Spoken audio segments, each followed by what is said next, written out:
Bismillahirrahmanirrahim. Welcome you all in my class. This is grade 5 science and I am your instructor Maliha Yasmin. So this is the solution of bridging you have just attempted. Now we will link this solution to our lesson that is about the number of systems and their functions. हम देखेंगे कि हमारी body में कौन से systems हैं और इनका काम क्या है. अभी तक ग्रेड 1 में आपने एक्सटर्नल बॉडी पार्ट्स पढ़े थे, हाथ, नाक, मुंह, सर और दांत या जुबान और इसी तरह के जो बॉडी पार्ट्स जो हम सामने से देख सकते हैं. अब हम ये देखेंगे कि हमारी स्किन में क्या है, स्किन के नीचे क्या है. हम जैसे सांस मुंह के अंदर लेके जाते हैं, सांस अंदर तो चली जाती है, खाना हमारे अंदर तो चला जाता है, लेकिन वो अंदर हमारे किन ऑर्गन्स में जाता है ये हम अपने आज के सिस्टम में पढ़ेंगे. एक बात यहाँ याद रखिएगा कि अभी तक आपने जो एक्सटर्नल ऑर्गन्स पढ़े थे वो इंडिपेंडेंटली काम करते हैं. यानी आंख का काम देखना है और सिर्फ आंख ही देख सकती है. कानों का काम सुनना है तो सिर्फ कान ही वो काम कर सकते हैं. हाथों का काम लिखना है तो हाथ ही लिख सकते हैं. लेकिन जो हमारे इंटरनल ऑर्गन्स हैं, जो हमारी स्किन के नीचे ऑर्गन्स हैं, वो मिल के काम करते हैं.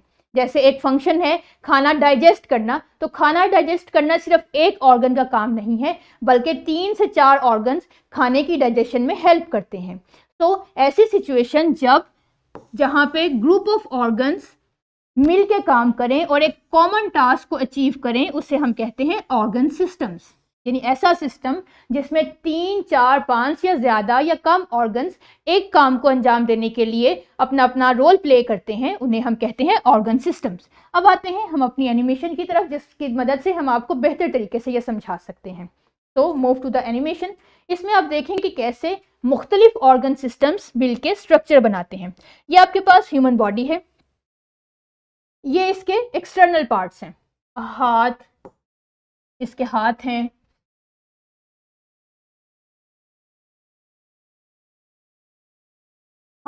इसमें आपकी बॉडी है, सर है और बाकी के सांस फंक्शन है. अब जब हम इसके अंदर देखते हैं, सबसे पहला कोई एक फंक्शन ले लेते हैं, जैसे सांस लेना. जब हम सांस लेते हैं तो हमारी हवा हमारी बॉडी के अंदर जाती है. अब अंदर वो कैसे जाती है, किन ऑर्गन्स की मदद से, वो है हमारा रेस्पिरेटरी सिस्टम. ये आपके सामने रेस्पिरेटरी सिस्टम के ऑर्गन्स हैं. क्या कौन कौन से ऑर्गन्स हैं, जरा इसको रिकॉल करते हैं. ये हमारा नाक, मुंह. नाक और मुंह की मदद से हम हवा को अंदर लेके जाते हैं और वहां से हवा एक पाइप की मदद से, एक लॉन्ग ट्यूब की मदद से, जिसे विंड पाइप या ट्रैकिया कहते हैं, एक सैक लाइक स्ट्रक्चर में जाती है. ये सैक लाइक स्ट्रक्चर 2 होते हैं हमारी बॉडी में और इन्हें हम कहते हैं लंग्स. ये लंग्स हमारी हवा में से ऑक्सीजन को लेते हैं और इसको आगे ब्लड में ट्रांसफर कर देते हैं.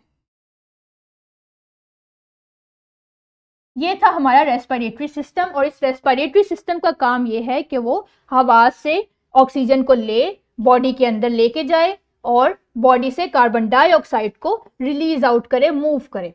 तो ट्रैकिया इसका साइंटिफिक नेम है, लेकिन इसे कॉमन लैंग्वेज में हम इसे विंड पाइप भी कहते हैं. तो it was our respiratory system.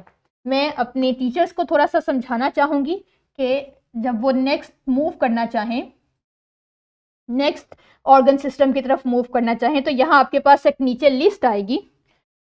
ये देख लिए, यहाँ पे तमाम ऑर्गन सिस्टम्स के नाम लिखे हैं. आपको जो भी ऑर्गन सिस्टम चाहिए हो आप उसे क्लिक कीजिए और आपके पास नेक्स्ट ऑर्गन सिस्टम आएगा, जो कि है हमारा सर्कुलेटरी सिस्टम. अब हवा हमारी लंग्स में तो आ गई. अब उस हवा में से ऑक्सीजन ने तमाम बॉडी में डिस्ट्रीब्यूट होना है. अब वो तमाम बॉडी में जो ऑर्गन सिस्टम डिस्ट्रीब्यूट करता है ऑक्सीजन को, उसका नाम है सर्कुलेटरी सिस्टम. क्या नाम है उसका? Circulatory system. ये हमारा सेकंड ऑर्गन सिस्टम है और इसके मेजर ऑर्गन्स देख लेते हैं कौन से हैं. सबसे पहले इसमें हार्ट है, इसका मेजर ऑर्गन. थोड़ा सा इसको बड़ा करते हैं, जूम आउट करते हैं ताकि सब क्लियरली देख सकें. Heart is the major organ in the circulatory system. Then अब ये हार्ट में जब ऑक्सीजन जाएगी, फिर वो छोटे छोटे से पाइप्स की मदद से, जिन्हें हम ब्लड वेसल्स कहते हैं, पूरी बॉडी में सर्कुलेट करेगी. ये जैसे, और ये ब्लड वेसल्स हमारी 2 तरह की हैं. एक आपको रेड कलर में दिखाई दे रही हैं और एक आपको ब्लू कलर में दिखाई दे रही हैं. इन दोनों का क्या फंक्शन है वो हम अपने नेक्स्ट क्लास में, हम अपने अपकमिंग लेसन में पढ़ेंगे। सो हार्ट, ये ब्लू और रेड ब्लड पाइप्स जिनसे ब्लड गुजरता है, इन्हें हम कहते हैं ब्लड वेसल्स। इनके अपने अपने नाम हैं जो हम अपनी रिस्पेक्टिव क्लास में स्टडी करेंगे। तो this is our circulatory system, और इसका फंक्शन क्या है कि ब्लड को, जिसमें ऑक्सीजन भी हो और न्यूट्रिएंट्स भी हो, पूरी बॉडी में सर्कुलेट करना और वहां से वेस्ट गैसेस को लेकर वापस हार्ट में लेके आना। ये है हमारा सेकेंड ऑर्गन सिस्टम।